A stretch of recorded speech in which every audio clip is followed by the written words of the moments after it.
Inventé par les géants du web, le Big Data se présente comme une solution dessinée pour permettre à tout le monde d'accéder en temps réel à des bases de données géantes. Il vise à proposer un choix aux solutions classiques de bases de données et d'analyse. L'explosion quantitative des données numériques a obligé les chercheurs à trouver de nouvelles manières de voir et d'analyser le monde.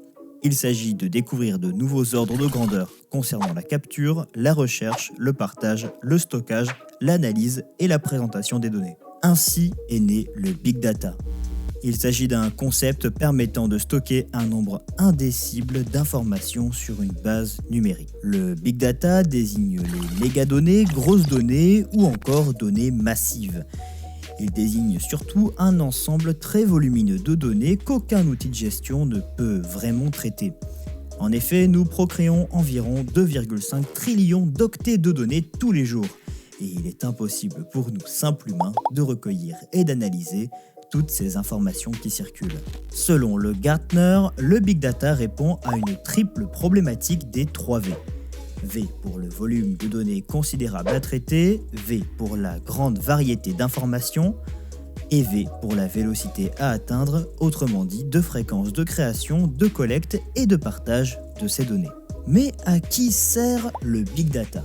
Tout d'abord à la recherche médicale. Grâce à l'évaluation des données massives, les médecins peuvent trouver de meilleures solutions de thérapie et de traitement pour leurs patients. En économie, il permet aux entreprises de mieux connaître leurs clients et de proposer des offres toujours plus adaptées à leurs besoins. En marketing, le Big Data est utilisé pour mieux cibler les clients. L'objectif est, entre autres, d'améliorer les relations entre les consommateurs et d'augmenter le taux de conversion. Mais le Big Data connaît aussi une nouvelle application dans la crise sanitaire liée à l'épidémie du Covid-19, autrement dit coronavirus. Lors des premières semaines de lutte contre l'épidémie en Chine, les autorités ont pu s'appuyer sur une utilisation massive des données. Dans les grandes villes chinoises de Pékin, Shanghai, Hong Kong et à Taïwan et à Singapour, les résidents ont été sommés de scanner un QR code afin de télécharger une application pour renseigner leurs informations personnelles. Numéro de portable, adresse postale, plaque d'immatriculation, récent voyage et mode de transport. Les citoyens devaient préciser les éventuels déplacements récents dans les provinces atteintes du Covid-19. Et en Corée du Sud, les citoyens astreints à une quarantaine doivent télécharger une application du gouvernement sur leur smartphone. Sur l'appli, les Coréens doivent signaler tout symptôme suspect. En fonction des renseignements, une notification peut être reçue afin d'effectuer un test de dépistage. L'application utilise des données GPS afin de tracer les personnes en période d'isolement. Si les malades sortent de la zone de confinement et s'exposent à un lieu fréquenté, une alerte se déclenche. L'information est transférée aux autorités sanitaires.